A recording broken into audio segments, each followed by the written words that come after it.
Hey, Darksiders, it's been quite a while, hasn't it? Yeah, it's been a hot minute since I uploaded, and that's because, to narrow down a bunch of reasons, I've been building my empire. I'm a Dark Lord, and, I have multiple fronts of a growing empire.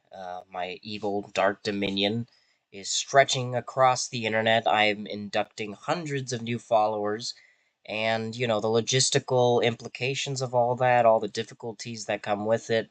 I mean, running an empire isn't just being worshipped like a deity, it's also handling all the nitty gritties of statecraft and, administration. And, I run a Discord server, for roleplay, if any of you know what that is, on Discord, of course. And, I'm starting a Steam group now, playing a lot of Team Fortress 2 lately as well, so, that's fun. I was thinking about uploading some of that for gameplay, but I just have not gotten around to it. And I just felt like, I play a lot of Team Fortress 2, and ultimately I just decided I didn't really feel like it. I was also considering doing more of the fan fiction audiobook stuff, but honestly, I mean, most people will never experience it through the audiobook format anyway. So I don't know. I might continue that, might not. Today we're going to be reacting, of course, as you can probably tell, to Blood Meridian, the Judge on War. We're going to be reacting. Well, I'm going to be reacting. You're going to be watching me react to my views and everything on the Judge and his opinions on war. Blood Meridian's a very interesting book. I highly recommend it for those who have not read it yet. If you could get over the punctuation part, anyway. And, the primary antagonist of the book is Judge Holden, who has his own various ideas on philosophy and stuff. He's a very nihilistic, misanthropic serial killer. He does a lot of other things that I don't know if I could say without YouTube demonetizing me. But yeah, I've been hard at work building my empire. And I want to, of course, continue on with my YouTube channel. I never for one second thought about abandoning this place, but I'm going to start using it to advertise the other aspects of my empire too. I'm growing this network, this unholy tendril of darkness, of seeping death and decay and rot at the center of this digital eldritch pile of shit that is the internet. And I want you all to truly become part of it. You will join me on this quest to become a great demon lord over the world, a suzerain of unmatched power and intellect and ability, and, whatnot and so forth. But that aside, let's get started on the reaction to Blood Meridian, the Judge on War. Narrated, I don't know who narrates the audiobook of this, but whoever does, we're going to be listening to their voice throughout the video, so, hope you like it, because if you don't, you're going to be in for a bad time. Alright, here we go. The mountains to the north lay sunwise in corrugated folds, and the days were cool and the nights were cold. And they sat about the fire, each in his round of darkness, in that round of dark, while the idiot watched from his cage at the edge of the light. The idiot watched from his cage. The judge cracked with the back of an axe, the shin bone on an antelope, and the hot marrow dripped smoking on the stones. That's they watched him. Description right there. The subject was war. Cormac, sorry. The good book says that he that lives by the sword shall perish by the sword, said the black. The judge smiled, his face shining with grease. What right man would have it any other way, he said. I see. The good book does indeed count war and evil, said Irving. Yet there's many a bloody tale of war inside it.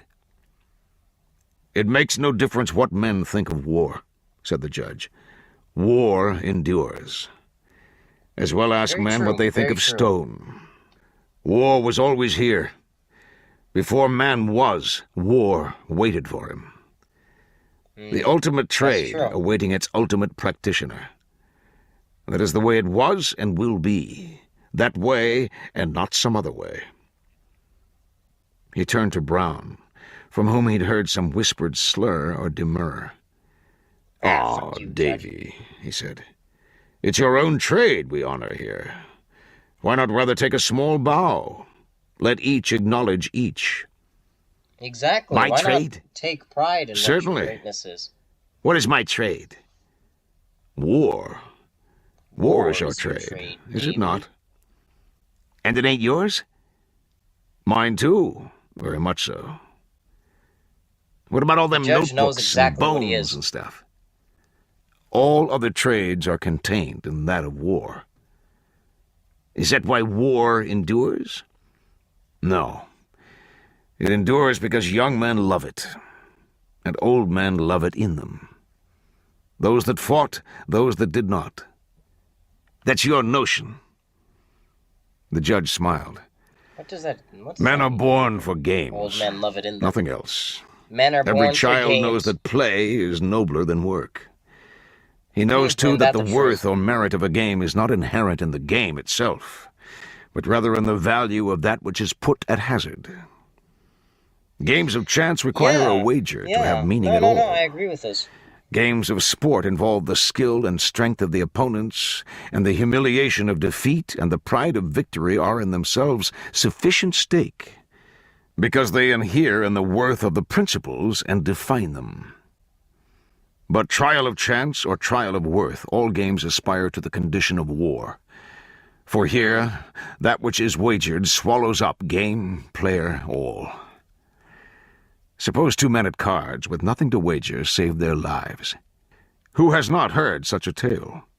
A turn of the card. Pretty big thing to wager. The whole universe for such a player has labored clanking to this moment, which will tell if he is to die at that man's hand or that man at his. What more certain validation of a man's worth could there be? This enhancement of the game to its ultimate state admits no argument concerning the notion of fate. The selection of one man over another is a preference absolute and irrevocable. And it is a dull man indeed who could reckon so profound a decision without agency or significance, either one. In such games as have for their stake the annihilation of the defeated, only a stupid the decisions person are would quite think clear. that there's no fate involved in such This a man, holding this state-induced particular game. arrangement of cards in his hand, is thereby removed from existence. This is the nature of war, whose stake is at once the game and the authority and the justification. Seen so, war is the truest form of divination. It is the testing of one's will and the will of another within that larger will, which, because it binds them, is therefore forced to select. War is the ultimate game, because war is at last a forcing of the unity of existence. War is God. Brown studied the judge. Interesting. You're crazy, Holden. Crazy at last. The judge smiled. Might does not make right, said Irving. The man that wins in some combat is not vindicated morally.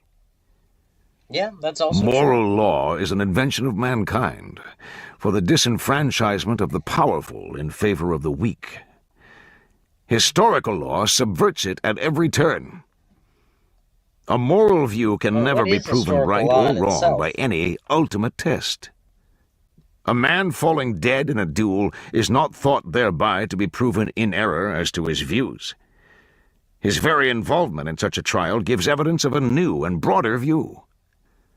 The willingness of the principals to forego further argument as the triviality which it in fact is, and to petition directly the chambers of the historical absolute, clearly indicates of how little moment are the opinions, So what he's saying and is of what that, great moment like, the divergences thereof. Actually, I'll just explain at the end of the video. For the argument is indeed Interrupt trivial, this guy. but not so the separate wills thereby made manifest. Man's vanity may well approach the infinite in capacity, but his knowledge remains imperfect. And however much he comes to value his judgments, ultimately he must submit them before a higher court. Here, there can be no special pleading. Here are considerations of equity and rectitude and moral right rendered void and without warrant.